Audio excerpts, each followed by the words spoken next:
This is Minas Bad Rap League 2026 presents Riot DOS Bloodbath to all Minas Bad out here. So your support, make some motherfucking noise, yo! Yo, before na magsugod, gusto na pasalamatan sponsors. First of all, Relax Wellness, kay Sir Eman, Signo Vences, X-Vape, also sila ang X-Vape nga Nexus. And then sa S-Max Graphics Hub, Unibox, Ryan Lights and Sounds, atong venue for this event, Batibus Resto and Lounge, also kay Sir George of Zip Bar, and then sa uban pa na sponsor, shoutout sa inyo. On my right, galing pa ng South State of Mind, make some noise for her, Mexis! Nakakatawang pangyayari sa buhay ng bawat isa. Panahon na lagi tayong magkasama. Di maiwasan ng ngiti sa tuwing naaalala ko sa bawat mind. Yo, our mixes there, repping South State of Mind. And yeah, on my left, repping Dry Sea, Gikabag Cotabato City. Let's welcome Blanco! Simula na ang laro, ako yung tusong kalaban. Hirap patumbahin na parang punong kawayan kaldereta. Ang labas sabihin goat daw siya. Tawag yan sa grupo ng mga badot lampa. Pabigatan lang ng sulat lamang ito. Siyempre shoutout sa asawa ko sa nag-prepare para sa gabing to. Shoutout kila TK LMs nila yun sa Kinapawan. Sa grupo ko sa Dry Sea. Let's go. And then, Guanday, ma-release na yung video ha. First round na to, Blanco! Yeah. Game! Game! Uli kong dayo. Hindi itong entablado pagkat kampiyon nyo, inapakan ko dito. Sa pangalawa kong dayo, tinuring yung all gods, pinagmukha ko lamang na bagito. At yan ay malaking sampal para sa mga itinitingalan yung mga iho na sa sobrang pagkapahiya di na in-upload ang mga video. Tapos, wala pagit ko gisipot ni direkta. At dahil bad trip ako, ikaw na lang pagbabalingan ko, simula mo na mag-decline o kaya magpakamatay ka na lang yan ang besting buy kasi sobrang brutal ang sasapitin mo. Kailangan ko pa mag-disguise para pagtakpan ang magagawa kong krimen at itong video itago mo lang din mala Epstein Files. JP Genotiva, ikaw na ba yung hahadlan sa mga plano at hangarin? Well, tournament nga pala boss, yung pagiging ng laban sa'yo, alanganin. Pero po pwede na yan, papuputukin ko na lang, total masyado na daw mahangin. At hindi mawawala gutom ko kahit iba yung nakahain. Sayang, hindi sumali ng tournament, ibang JP pa naman yung gusto kong kalabanin. Kasi hindi ka banta, wag ka dito feeling master boy. Sa battle puro ka lang din starter hoy. Kung pabigatan, bagsakan ko kaya to ng mga punchline mala. Meet your asteroid kung nakalusot ka sa Macbox, pesibahin mo tong hindi nag-wordplay mongoloid.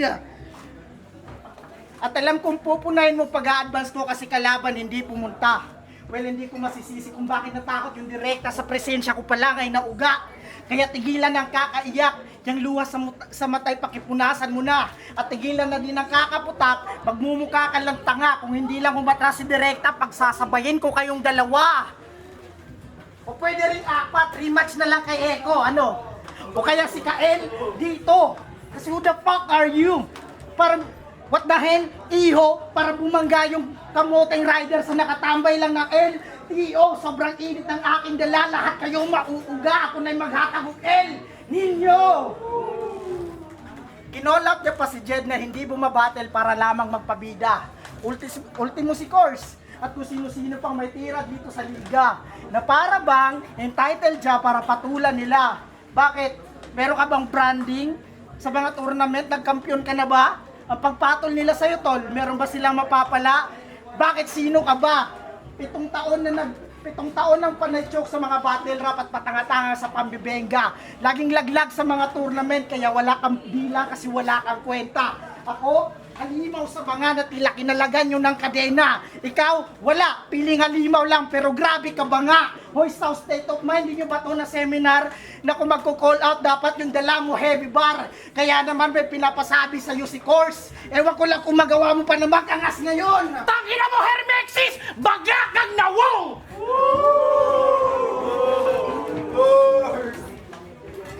stock sa 2015, yung estilo niya, todo nakagapos. Destinasyon ko ay kampyonato, uupo sa trono habang nakadikwatro pa nga, boss. Kaya ingatan mo yung mga babanat mo na pambobo halos. Kasi pag hindi kami nagustuhan, tatabingi yung bibig mo na parang Bongbong Marcos. Bangag! Yogen!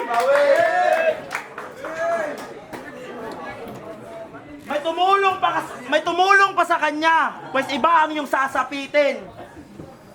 Kailangan niya ng course, tong estudyante ang aking sisibakin. Bago magsimula ang round 1, if that's fine, gusto ko lang sabihin yung pinakabano niya na punchline. You're the next to lose. Oo, sinabi niya yun nung battle nila ni Kila. Ang dami mong kalokohan, bro. Di mo pa ginawang you're the one to be the next losing para nasulit mo, kabubuhan mo. You're the next to lose? Di ko naman sinasabi na nung grammar yun. Inappropriate lang masyado. Tsaka ba't mo ba kasi pinasok na sa pilitan? Pero congrats ha, yung there's only one name na MZ Tol, muntik mo nang mahigitan. Kidding aside, pinanood ko yung 16 bars yung 16 bars entry nito sa POI. Puta, nakakakonsume. Sabi niya doon, oh, ako'y tusong kalaban, mahirap patumbahin na parang punong kawayan. Puta unsan eh. So paminaw ni mo kawayan ka, kay ikaw na'y pinakatibay. Mo na to'y barang mo piti. Kung feeling ni mo kawayan ka, pues ako'y, pues nara ako dire. Tas yayabangan, pues nara ako dire. Tas yayabangan niya pa si Kulot na kaysa mahina daw dibdib kasi nga colon cancer. Mahina dibdib, colon cancer. Seryoso ka ba, bro? Yung colon cancer, sa large intestine yun, putang ina mo, atakihin ako sa'yo. O cancer. Di ba dito napakita ng first stage, tas second stage na itong rapper? Well, study shows na di mo talaga makikita sa stage 1 kasi kailangan pa mag-stage 2 para lang mapansin yung cancer. Mapansin yung cancer. Ito ha, pakinggan nyo. Sabi ni Sakay Sinyo, nabansagan tong Lord of the Rings kasi hula hoop niya na yung sing-sing. Tapos nirime niya yun sa Ting-Ting, that was 11 years ago. Ang sabi niya kay KJ Eds, sobrang payat mo, hula hoop mo na yung sing-sing. Tapos nirime na rin yung sa Ting-Ting. Yung kaso, 6 years ago lang yung sayo. O ano, itatanggi mo? Sige, paliwanag mo, mamen. Nagkataon lang ba na nirime mo yung sing-sing doon sa Ting-Ting, tapos yung sing-sing ay hula hoop na rin? Ano, masakit ba? Di mo kayang tanggapin na yung pagnanakaw mo ng sing-sing na siyang magiging dahilan kung ba't hindi ka magkakaring? O baka i-deny mo pa? May video tarantado, wag ka masyadong hudas. Nasilip pa yung sing-sing, oh, nakitaan tuloy ng butas. Hula hoop sa kasing-sing, yun na yung napili mong ground. Gawin mo ba namang hula hoop yung sing-sing, talagang dun iikot yung round. Sobrang daming butas ng hayop na to. Puta, sobrang wak, kahit mag-freestyle, kaya ko tong talunin on the spot. Di mo na matatapalan, ginawa kong butas. Gamitan mo man ang Volca Brad. Tatagtarin ko to ng butas kada round hanggang sa magmukha kang Polka Dot. So give the best of you. Yeah, you better do. Don't be confused, just be amused. Watch me break the rules. Leaving bruises on the muses of the rest of you. I'm the best to choose and I'm done with mockbox, motherfuckers. And you're the next to lose. Blanco!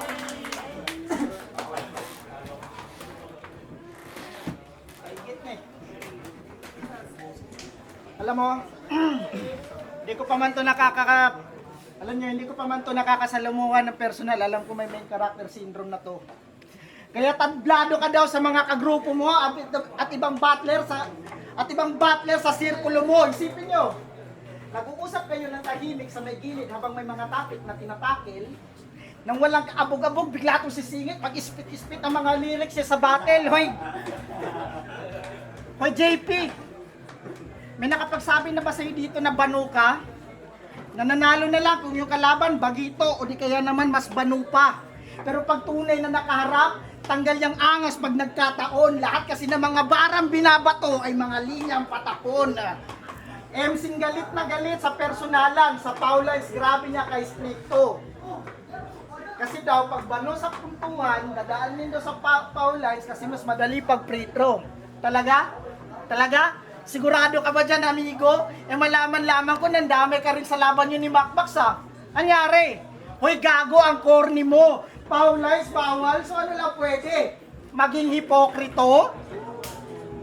Ito naalala mo? Si Lucifer nga na kinawawa ko, kinawawa ka. Talaga? Di ang galing mo naman pala, Kap.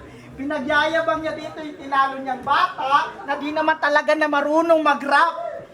Niyabangan niya pa si Eko na tinalo niya si Yusef. Oy, puki nang ina mo, mukha ba kaming interesado? Bakit kapag nagbanggit ka ba ng mga tinalo mo dito, kwalipikado na sa kampyonato? Di dapat pala talo na itong puki nang inan to kasi si Eko na tumalo sa'yo 2 beses ko pang tinalo. Kaya kung magyayabang ka lang dito ng mga tinalo mo, nagkamali ka sa paghahamon. At bago mo isipin yung mga tinalo mo, isipin mo muna kung mananalo ka ngayon. Isipin mo muna kung mananalo ka ngayon kasi kahit pa na makalimot, all 3 rounds kitang ikakaon. Kasi kalaban o kalimot, parehas ko yung binabaon. Kasabayan ko lang to sa digmaan kasi hindi na nag-evolve. Kada battle pinapakita, sobrang weak at bored. Nasanay na lang na walang reaksyon sa kanya yung crowd, tinamaan sila ng unang skill ni Gord. Stuck sa bottom tier. Gusto mo mag-elevate? Pero hindi ito yung kasing basic lang before. Tutulungan kitang umangat kung gusto mo na makipag-meet and greet kay Lord. Kaya sige lang. Pwede ka dito magbanggit ng mga tinalo mo. O kaya naman maglatag ng mga gamit na anggulo. Ano, yung ting-ting kay Sinyo? Na na-expected ko na gusto. Pag-run ng expos sa next to lose. Sige lang, magpaka-basic ng gusto, pero kung ganyan kakababaw mag-isip, iiwanan na kita ng sugat na malalim. At pag hindi kita natansya, mapatay na lang kita sa parang hindi mo sukat na kalain. Again? Round 2, our mixers! Jen! May pa ba? Again! Tol, Assalamualaikum. Isang pagbate bago ko to tapusin. Respeto sa mga kapatid nating Islam, di ko balak na kayo hayamunin. Pero di ba mataba tingin mo sa akin? Kasi babalik ko ang pabor sa'yo, men. O ako yung baboy sa eksena, kaya di mo ko kaya na lamunin. Kasi pag nakakain ng baboy ang isang Muslim, ang tawag doon, haram. Iba kasi yan sa Kristiyano. Kasi pag nakakain ng baboy ang isang Kristiyano, ang tawag doon, imbitado. Maiba ako. Nung in-upload na ni Jed yung preview battle na ginawa niya, puta binasa ko agad. Nakasulat doon, Hermexis. Ang halimaw ng Jensen na walang awak. Puta parang God. Laban kay Blanco. Bit-bit ang dilim ng Cotabato, ha? Pinagtripan ka ni Jed, tol. Hindi ka ba nababagabag? Hoy, Jed, dilim na nga ng Cotabato, eh. Ba't ka ba nagpapaliwanag? Kaya na kasi magkaiba lugar natin, tol. Kasi dito sa Jensen, kahit ang barangay ka tumingin, yung mata mo masisilaw. Doon sa inyo sa Cotabato, puki ng ina nyo, kadalasan sa mga highway nyo, walang ilaw. Tapos magtataka kayo, ba't maraming nasa salvage doon? Tanginan tong mga to ang bumobo, baka nakakalimot ka, Hermexis, tong kaharap mo, bro. San man makatungtong mga paako, yun yung ginagawa kong trono. Kaya pag ako tumira sa Cotabato, ha! Ululyo ko! Tangina kasi pag may patayan dito sa Jensen, malamang, yo! Tayo na kasi pag may patayan dito sa Jensen, malamang saksak lang o baril. Di gaanong hassle, G. Doon sa inyo sa Cotabato, magtampo lang kayo sa mayor, may lumilipad ng bala ng RPG. Tanginang yan. Panood nyo yun, yung nag-viral? Yung in-RPG yung sasakyan ng mayor? Nagalit na agad, di lang narinig, hinaing ng mga labor. Biglaan naging si Goku, kinami-hami wave na si mayor. Pero nag-champion to sa Cotabato, di naman sa di ako sang-ayon. Ganyan-ganyan pa na, wag mo lang iyabang sa akin yung mga titulo mo na baon. Ganyan-ganyan pa naman yung mga trip kong nilalamon. Baka nakakalimot ka, yung huling nilang pasok ko, nationwide champion. Nationwide champion. So, di ba galit ka sa digmaan? Oo, nagalit ko sa digmaan kasi yung last battle niya doon, di na-upload yung video. Malala ka na repa. Di rin naman na-upload yung battle niya ni Panganib dito sa Minasbad, ah. Eh, ba't bigla ka nagpakita? Nung narinig niyang 30K yung grand prize, agad na siyang gigera. Di ka sundalo galing digmaan, tol. Sadyang mukha ka lamang pera. Sa ganong paraan, at mula nun ay nangako siya na yung Jensen hindi niya na kailangan. At sa ganong paraan, nagsimula ang hidwaan. Kaya tingin ko sa'yo, MILA. Kasi tong Muslim ay rebelde ng digmaan. Hayaan mong isalaysay ko para sa mga manunood. Sa digmaan ka nakilala. Sa Minasbad ka magkakahambak ng malugod. Tama umali man yung kutob, isa lang yung mabubuod. Na kahit sang anggulo nyo tignan, puking ina mo, wala kang utang na loob. Round 3, Blanco! Tulog ka na. Yo. Ang cute ng battle niya ni Eko, no? Pinagtatanggol niya si RJ. Yung paliwanag talagang tinodo niya. Pero tinanong mo ba si RJ kung payag siya ikaw maging abogado niya, bobo ka? Napagtapos ni RJ yung sarili, gamit discarded hassle. Well, wala namang mali doon. Pero dapat na-inspira ka, hindi yung ibabars mo sa battle. Panay flex kung ano yung meron sa iba, pero wala siyang ma-flex sa sarili niya. Panay, wala ka pang ganyan, samantalang meron na siyang ganito. Wala ka rin naman ganon, kadiri ka. Kaya iniwan ka ng ex mo at nagpakasal na sa iba kasi madalas mo pang i-flex si RJ kaysa i-post at i-my day siya. Salat mo ni Jay. Imbes hanap ng trabaho, hanap ng angle si tanga. Wala ka nang makain, panay battle ka pa. Iniwan ka tuloy, kakahabol mo sa title, tanga. Kakabuo niya ng 3 rounds, imbes na 4 wheels, nagka-tricycle na siya. Kaya pakyo kung itetest mo ko sa battle kung ano ba ang limits ko. Di sa pagyayabang pero bayad lahat ng parcel na misis ko. Hindi ako mayaman, pero hindi nyo rin masasabing kapus ako. Si RJ naka big bike na, si Eko mountain bike pa rin. Ikaw, kamusta po? Kamusta po? Sarap mo sampalin ng katotohanan bago matapos to. Nako, walang mali mamuna ng buhay ng iba basta maayos yang sayo. Papaiyakin ko to na parang ikaw yung aktor at ako'y direktor sa MTV. Sobrang mong hina, parang may sakit na STD. Sarap mong tirahin ng RPG habang nakayakap ka pa sa LPG. Sabog-sabog anin mo'y binomba sa Nagasaki. Ang sarap mong sakalin hanggang mukha ay mangitim na parang nakahaki.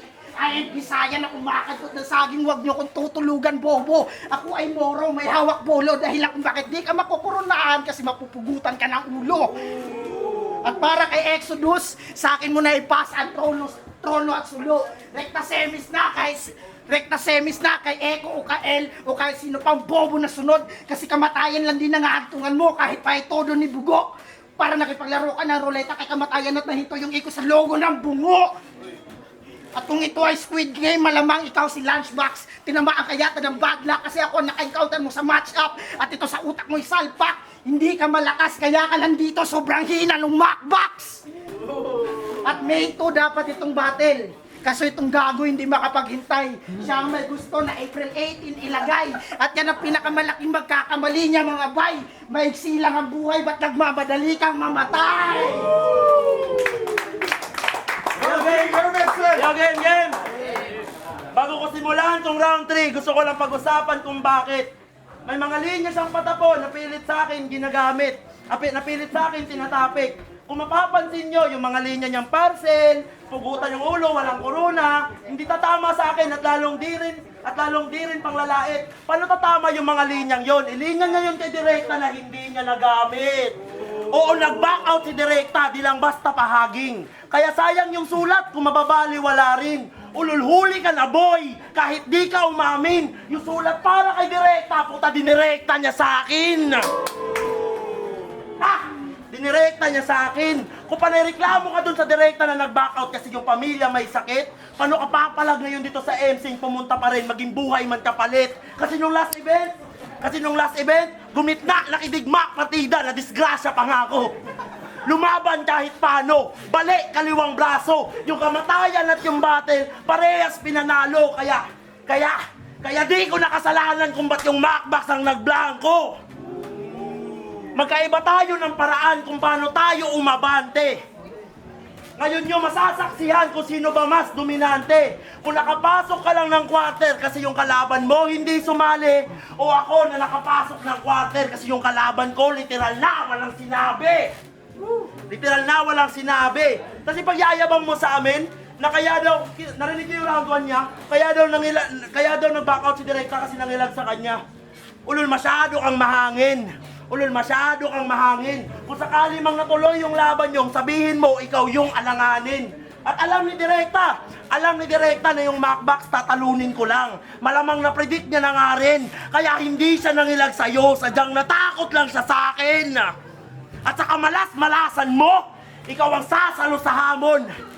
Tingin nyo ba nagkataon lang? Pues hindi ako sang-ayon na pagtapos ko sa Macbox, itong blanco, malalamon, o Macbox, blanco, may MC sa kahon, hindi na blanco yung kabaong.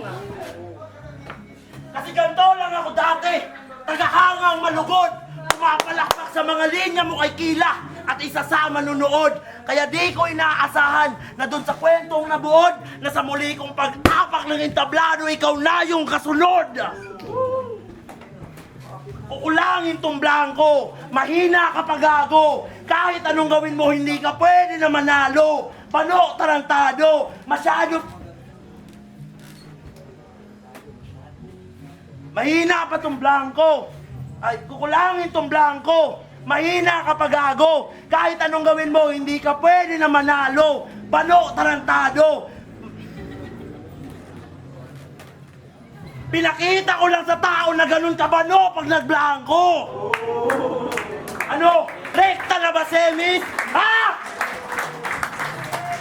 Ano, rekta na ba, Semis? Mapaeko ka, El. Iiwan ko ang gutay-gutay. At putang ina mo, RJ, pag nakita tayong finals, babalatan kita ng buhay. Ang pangalan kong Hermexis, sa utak nyo itatak sa lahat ng MC'ng natitira sa turna para to sa inyong lahat. Maski sino sa inyo wala akong kinakatakutan.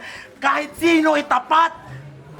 Gising na yung Hermexis, magsabay na kayo magsulat.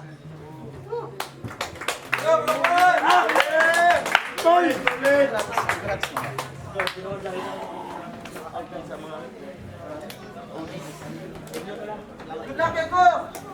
Yo! Boto ng Urado! 3-2! Magingay para kay Blanco! Yo, shoutout kay Hermexis. Yo, tol, iba yung tol. Deserve niya rin manalo kung nagkataon na siguro judges preference lang talaga pero solid ni Hermexis. Shoutout Minasban. Yo, yung mga gusto kong laban, kahit matalo, basta ganun kadikit. Thank you. Yo guys, yung Blanco versus Hermexis, binoto ko, dikit, grabe dikit, pero binoto ko si Blanco. Round 1, round 2, binigay ko Blanco. Round 3 kay Hermexis. Dikit na dikit talaga. Mas lumamang lang sa stage president si Blanco. Yo Mayhem, Cadence Caraga, SJR. Binoto ko is 1 and 3, tabla. Tinabla ko na lang kasi malakas din naman yung round ni Blanco, tapos naganahan, paborito, na gustuhan ko sa kanya yung mga punto niya. Then sa 2, meron kasing ang napakalaking factor na nauna si Blanco, tapos sumunod si Hermexis, tapos ang ganda ng placing na binitawan ni Blanco talaga. Sobrang sakto na yung sang ting-ting shit ba yon or I don't know. Basta napaka-solid no na checkmate na si Hermexis doon. So hindi ko na lang nagbase sa time limit kasi sa pareha naman sila sumobra sa oras. 1 and 3, tabla, tapos 2 is Blanco. Binoto ko si Blanco. Yo, Exodus na pala ng tangina mo, Jed. Yeah, Exodus. Binoto ko si Blanco. 1-2 Blanco. Round 3 naman kay Hermexis. Siguro nagkatalo lang sa angle wise. Mas na-tripan ko yung angle ni Blanco nung round 2, tsaka round 1. Gawa nung na-predict niya yung angle na gagamitin ni Hermexis. Pero putang ina, lakas ni Hermexis sa round 3. Akala ko Blanco na yun. Pero yung round 3, na-predict ni Hermexis yung angle ni Blanco sa round 3. Pero para sa akin, binasi ko na lang siya per round. 1-2 kay Blanco, round 3 para kay Hermexis. 2-1 para kay Blanco. Congrats! Ziggs, binoto ko si Hermexis. 1, tabla. Sa round 2, dikit sila, gahibla. Kumbaga, kung ibabase ko yung linya nila, 10 points si Blanco, 9 si Hermexis. Pero sa round 3, binaon ni Hermexis si Blanco. Kaya Hermexis ako. Kasi sa overall, kinain niya sa Yo, it's today. Round 1, round 3, tinabla ko na lang kasi sobrang dikit. Round 2, binigay ko kay Hermexis para sa akin mas nangibabaw siya. Pero solid, sobrang dikit ng laban. Kakasakit ng Again, props to Hermexis. Shout out to, congrats pala kay Blanco. And yeah, gusto ko na pasalamatan yung sponsors natin. First of all, Relax Wellness, Signovences Vapor Supply, X-Vape, X-Neo, at saka sa Nexus nila, saka sa CG Printing, S-Max Graphics Hub, Unibox, Third High, Ryan Lights and Sounds sa sound system namin for this event, especially Dimples Bite, Anti-Gutom sa food namin kanina, Batibots Restaurant Lounge, venue namin for this event, Koji Mac Beats, shout out to Koji Mac, Archie Sabarita, Jay Francisco, Nathan Opa, Manuel De Yupay, Ismail Alabel, Retzel's Footwear, Espresso, Kaizen Apparel, Team Ramirez, Ongski, Dongren, GMB, Agricultural Supply, at saka sa Make It Happen, at saka sa High Streetwear, kay Greg Geongs, at saka sa utol niya. And then sa media namin for this event, JMF, James Mola, shoutout sa iyo. And then, thank you so much sa lahat ng pumunta. Shoutout sa inyo. Yeah, Jens Religious Knows. Let's go.